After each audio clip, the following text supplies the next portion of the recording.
Menggunakan data dan fakta palsu itu berbahaya, apalagi hanya sekedar untuk menjatuhkan incumbent, sebutlah begitu.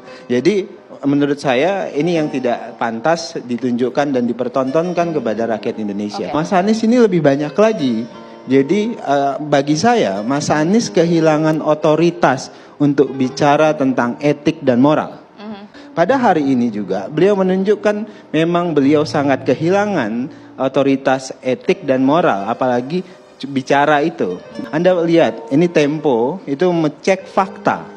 Misalnya Tempo hari ini menemukan Mas Anies menyebutkan ada belanja Kemhan 700 triliun belanja alutsista bekas. Itu adalah kebohongan yang teramat sangat dipertontonkan Mas Anies untuk sekedar mau menjatuhkan Pak Prabowo. 2023 yang namanya anggaran Kemhan itu 131 triliun. Yang dibelanjakan untuk alutsista itu ada sekitar 30 triliun. Dari mana data yang menyatakan 700 triliun dibelanjakan untuk alutsista bekas? Sekali lagi, menggunakan data palsu, menyebarkan hoak untuk sekedar memfitnah dan menjatuhkan orang lain, orang yang selama ini punya komitmen terhadap bangsa dan negara, itu tentu adalah tindakan yang haus kekuasaan tapi abai etika. Mas Anies secara terbuka menyatakan tidak ada yang rahasia dalam pertahanan. Itu pernyataan yang sangat berbahaya untuk Indonesia.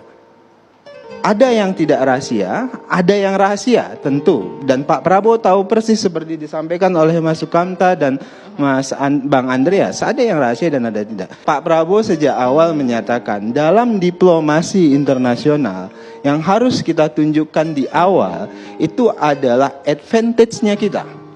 Kita kuat ekonomi, kita kuat pertahanan, kita kuat sosial budaya dan sebagainya.